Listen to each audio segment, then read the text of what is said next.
Daryl, Joe, how are you, sir? what's going on, man? How you doing today? I'm well, thank you. How are you? I'm great. Nice to meet you. Where are you N- located? Nice to meet you as well. We're in the mountains of North Georgia. Oh, cool. Very cool. Yeah, you can see a little of the rustic nature behind me. That's Yeah, yeah, it's a cool place to live. that's Although cool, it's man. chilly. Yeah. Well, I'm in Kansas City, Missouri. I'm in the middle of America, so yeah, Cool. yeah. Uh, Well, man, it's great to meet you. I want to begin our conversation with surviving this pandemic we went through for the last 3.5 years or so. How did you get through it, and how did it change you? oh wow. You know, I would say my wife and I, we were petrified at first, right? Um, and it's interesting. There's a whole lot that goes into the story, as I suppose it goes into everybody's story. But we had a restaurant. We used to live out in Massachusetts on Cape Cod, and we had. I've got a good friend who's a pulmonary doctor, so he was right in the middle of all this stuff, and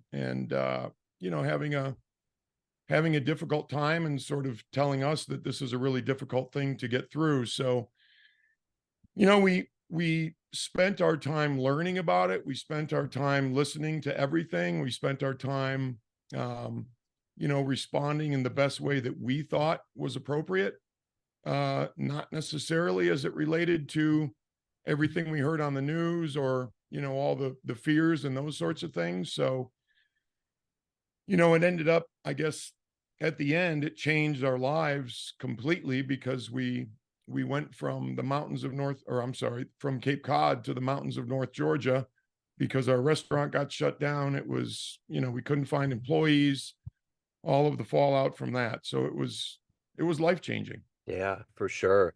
Well, there's so much that's going on with you as an author and an entrepreneur, but I want to kind of boil down the parts to something in this way. I'm going to put you in front of a bunch of third graders at career day. One of the kids is curious and looks up and says, "Hey, what do you do for a living?"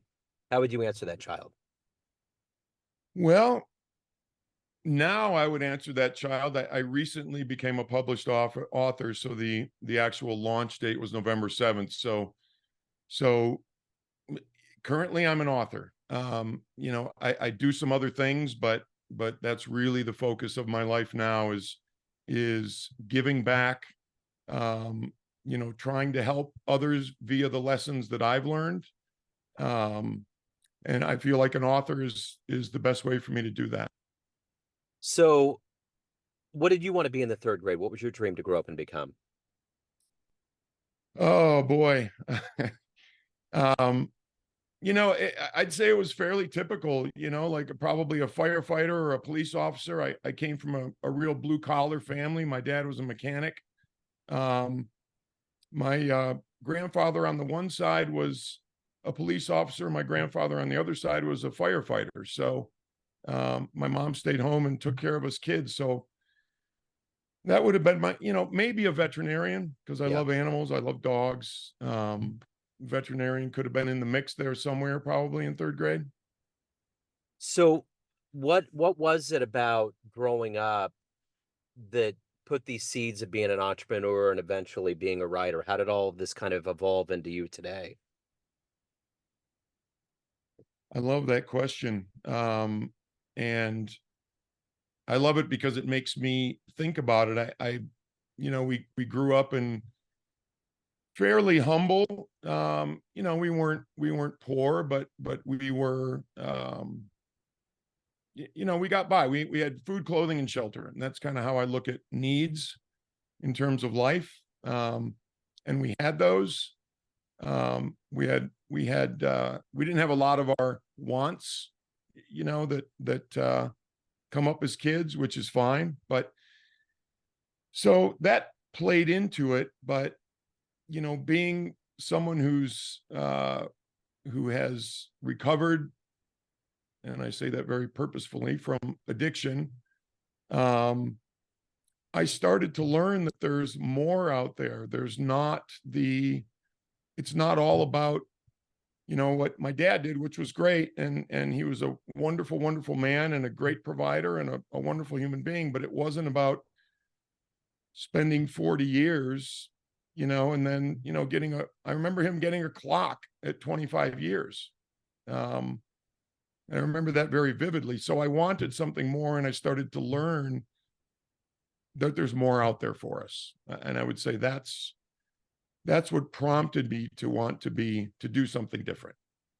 And as someone that has a high level of ambition and and motivation, who is kind of a hero for you in your life? You know, I would say my heroes, number one is my dad. Um, no, and because of his work ethic and because he cared so much about family and because he was such a humble guy, um, I value humility greatly. And I think that's a wonderful trait. Um, Probably second in line would be a gentleman named Bud, who's in my book. He was a mentor of mine.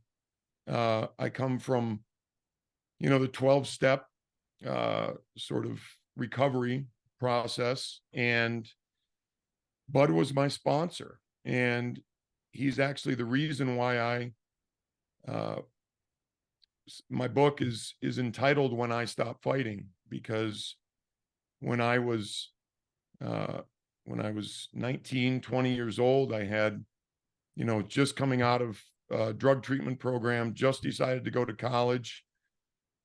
Met Bud because I went to college about 50 miles from our house. And um, he said to me one time as I was, struggling and white knuckling and fighting everything, he said, Daryl, when you stop fighting, the fighting stops.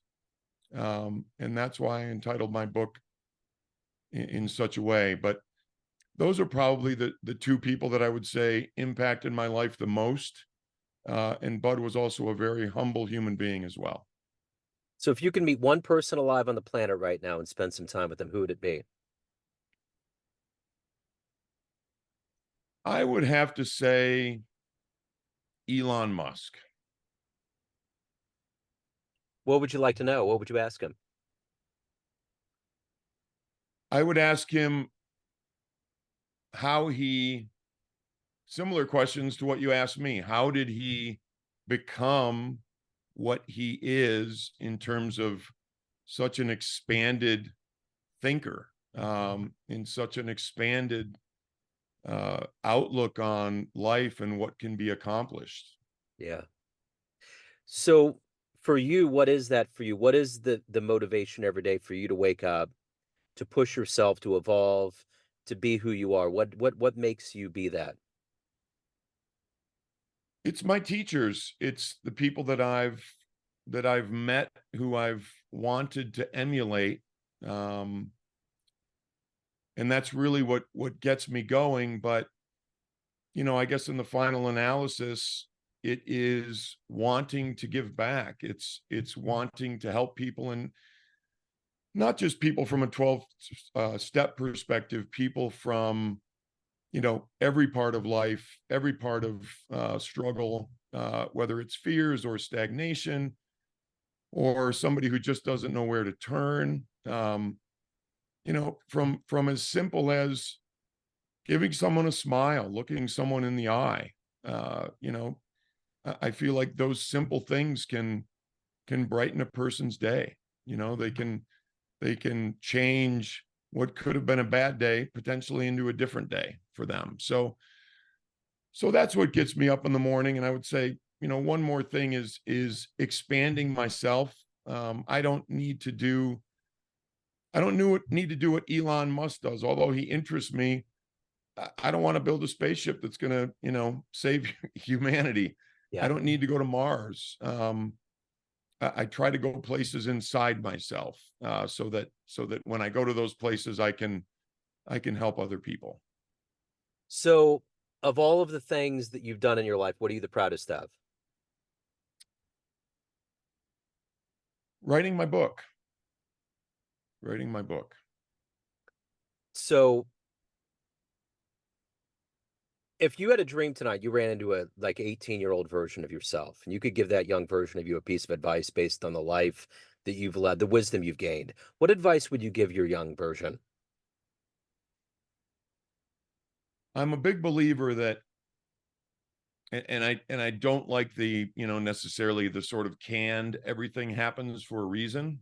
Um, but I do believe that all of my experiences have brought me to where I am today. So to my 18-year-old version, I probably would say something like, get your head out of your butt and pay attention. Yeah. So everyone out there has a perception of you, family, friends, all of the readers of your book, all of the people that you've worked with and over the years, but ultimately you run the show. What's your perception of you? Who do you think you are? I really like that. You know, my I've done a fair amount entrepreneurially in terms of companies and doing business and all those sorts of things. I don't identify with that. I don't identify with the guy who's made money or the guy who has, um,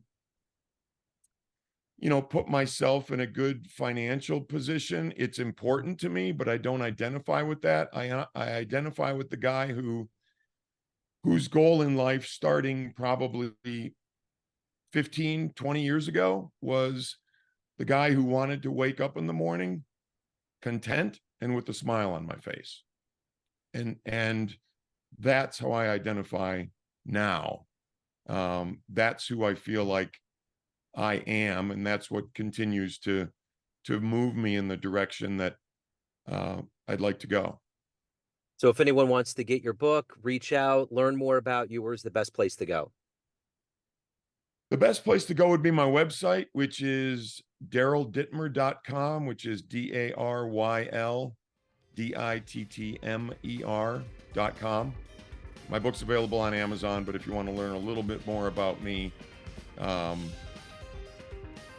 definitely the website's the place to go. Wonderful. Daryl, thank you so much for your story. Thank you for your time. Best of luck with the book and have a great 2024. Thank you, Joe. You as well. Appreciate Thank you, your sir. time.